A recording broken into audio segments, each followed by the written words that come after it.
An orca gave birth. Within an hour, her calf was dead, and she refused to accept it. What she did next stopped marine biologists cold. It was the summer of 2018, off the coast of Washington State. She balanced the dead calf on her head and pushed it back to the surface, again and again and again, for 17 days, across roughly 1,000 miles of open ocean. Her whole family slowed down for her. They took turns carrying the body. This was not confusion. A predator that hunts by precision does not spend 17 days and an enormous amount of energy on a simple mistake. Grief, it turns out, did not begin with us.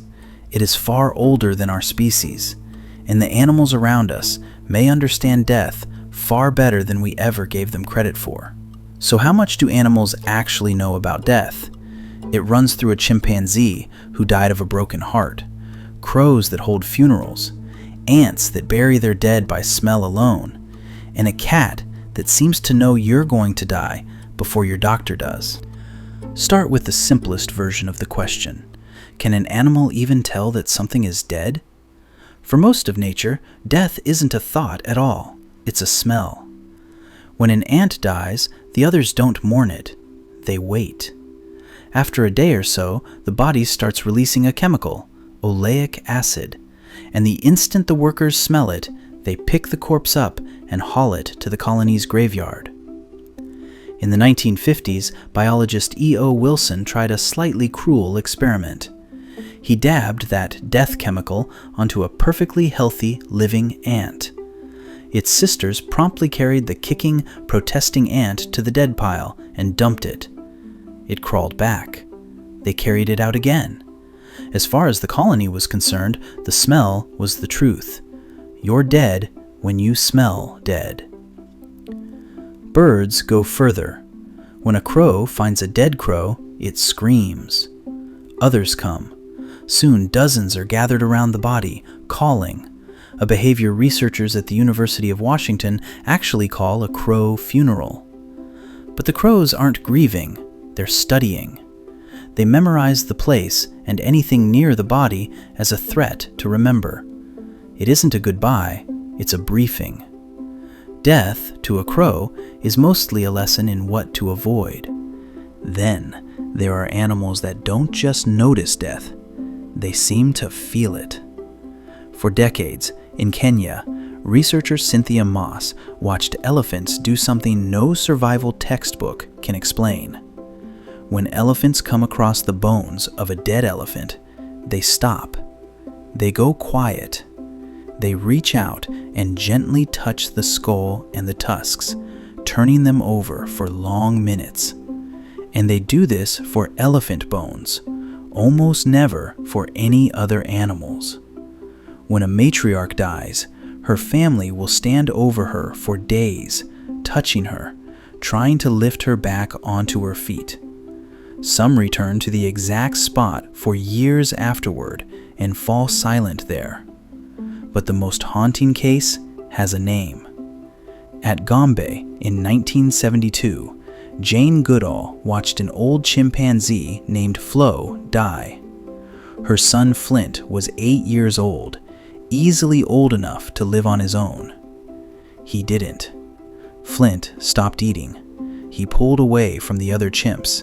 He climbed back to a nest he had once shared with his mother, and he stayed.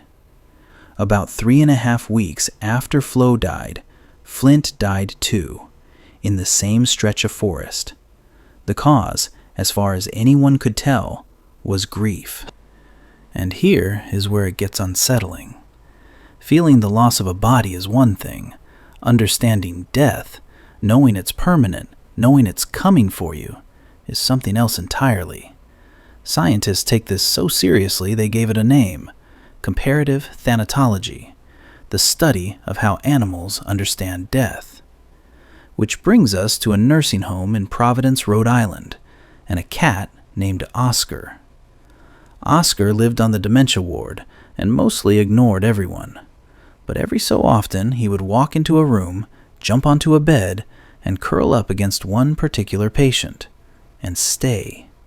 Within hours, that patient would die. Reportedly, Oscar got it right around 50 times.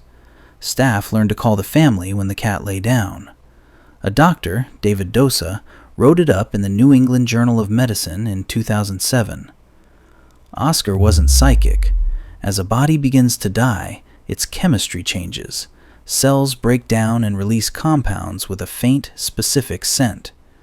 Oscar, almost certainly, could smell death arriving. He simply knew it before the doctors did. Dogs do it too. There are countless accounts of a dog refusing to leave a dying owner, or turning strangely soft and patient in someone's final days. They aren't predicting the future. They're reading a present that our noses are simply too weak to notice. But smelling death is still not the same as understanding it. The ant doesn't know that it will die. The crow doesn't picture its own funeral. They react to death. They don't, as far as we can tell, dread it. Which leaves the strangest question of all. Not whether animals know that others die, but whether any animal knows that it will die. That its own time is finite and quietly running out. For almost every creature on Earth, the answer appears to be no. The gazelle that escapes the lion is grazing again minutes later. It doesn't lie awake replaying it. It feels fear, sharp, total, and then gone. It doesn't carry the knowledge that death is waiting patiently at the end of the line. We do. As far as we know, we are the only species that spends its entire life aware of its own ending. At some point, a human child realizes that they, and everyone they love, will one day die. And from that moment, they never fully forget it. Almost everything we are grew out of that knowledge. We bury our dead. We build monuments and religions and bucket lists. We write things down. We hurry. Civilization is, in part, what one animal did with the unbearable awareness that the clock was running. The orca grieved for 17 days, and then, somehow, she let go and swam on. That's how it works for almost every animal. They feel death completely, in the moment, and then they are free of it again.